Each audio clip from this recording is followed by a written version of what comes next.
সুপ্রভাত। আজ 20শে জানুয়ারি। বিংশ শতাব্দীর স্বনামধন্য বাঙালি চিন্তাবিদ, শিক্ষাবিদ, দার্শনিক এবং সাহিত্য সমালোচক শিবনারায়ণ রায়ের জন্মদিন।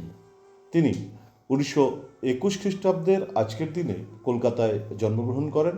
তার বাবা উপেন্দ্রনাথ বিদ্যাভূষণ শাস্ত্রী ছিলেন খ্যাতনামা সংস্কৃতবিদ, আদর্শ শিক্ষাব্রতী, বেদ, বেদান্ত, জৈন ও বৌদ্ধশাস্ত্রের সুপণ্ডিত এবং তার মা রাজকুমারী রায়চৌধুরীও ছিলেন একজন লেখিকা। বামাবোধিনী, শিবম, অন্তঃপুর এবং মহিলা পত্রিকায় নিয়মিত লিখতেন।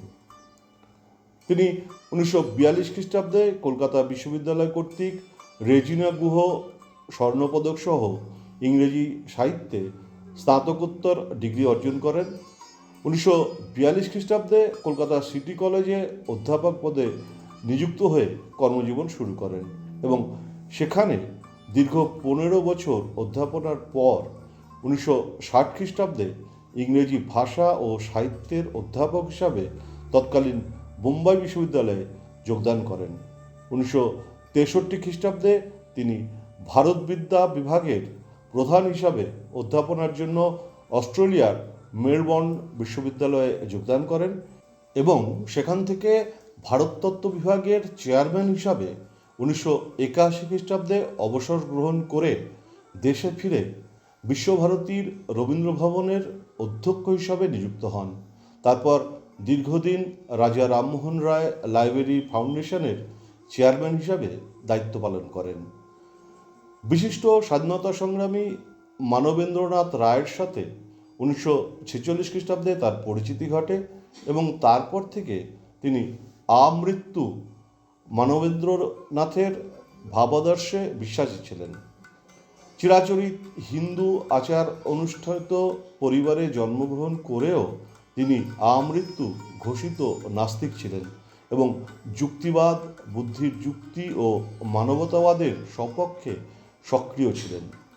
মত প্রকাশের স্বাধীনতার জন্য তিনি বিভিন্ন কর্মকাণ্ডে প্রতিবাদ করেছেন। বিংশ শতাব্দীর প্রভাবশালী বাঙালি কবি বুদ্ধদেব বসু, শীর্ষস্থানীয় আধুনিক কবি অমিয় চক্রবর্তী সহ সেই সময়ের বাংলা সাহিত্যের উজ্জ্বল ব্যক্তিবর্গের সাথে তার সুসম্পর্ক ছিল। রবীন্দ্রচর্চাতেও তিনি মর্মগ্রাহী ছিলেন।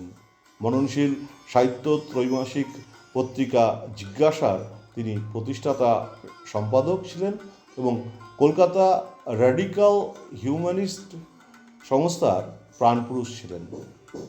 সাহিত্যচিন্তা, নায়কের মৃত্যু, কবির নির্বাসন ও অন্যান্য ভাবনা, রবীন্দ্রনাথ, শেক্সপিয়ার ও নক্ষত্র সংকেত, খারাইয়ের দিকে, বিবেকী বিদ্রোহের পরম্পরা, বাঙালি তত্ত্বের খোঁজে ও অন্যান্য আলোচনা, প্রবাসের জার্নাল, স্রোতের বিরুদ্ধে, গণতন্ত্র, সংস্কৃতি ও অবক্ষয় প্রভৃতি উল্লেখযোগ্য গ্রন্থ তিনি রচনা করেছেন, যা আজও সমাদৃত। এছাড়াও তার উল্লেখযোগ্য কীর্তি র্যাডিক্যাল মানবতাবাদী বিপ্লবী মানবেন্দ্রনাথ রায়ের জীবনী রচনা ও তার নির্বাচিত রচনার সম্পাদনা, সিলেক্টেড ওয়ার্কস অফ এম.এন. রয়। বিপ্লবী মানবেন্দ্রনাথ রায় এবং বিখ্যাত দার্শনিক বার্ট্রান্ড রাসেল তার উপরে মন্তব্যে বলেছেন, শিবনারায়ণ রায় দাঁড়িয়েছেন সেই মতের পক্ষে যেটাকে আমি পৃথিবীর জন্য গুরুত্বপূর্ণ মনে করি। তার লেখা আমাদের সবসময়ের অধিকাংশ লেখকের চেয়ে বেশি যুক্তিগ্রাহ্য হিসাবে প্রকাশিত। বার্ধক্যজনিত কারণে 2008 খ্রিস্টাব্দে 26শে ফেব্রুয়ারি শান্তিনিকেতনে তিনি শেষ নিঃশ্বাস ত্যাগ করেন। চিকিৎসাশাস্ত্রে ব্যবহারের জন্য তার ইচ্ছা অনুসারে তার মরদেহ এসএসকেএম হাসপাতালে সমর্পণ করা হয়। জন্মদিনে বাংলা সাহিত্যের মনীষী, প্রাবন্ধিক, তত্ত্বচিন্তক ও নাক্ষত্রিক ব্যক্তিত্ব শিবনারায়ণ রায়কে জানাই বিনম্র শ্রদ্ধা এবং আজকের দিনটি যে সকল উজ্জ্বল তারকারা স্মরণীয় করে রেখেছেন তাদেরও জানাই সশ্রদ্ধ প্রণাম। আর আমার প্রতিদিনের শ্রোতা বন্ধুদের জানাই আন্তরিক ধন্যবাদ।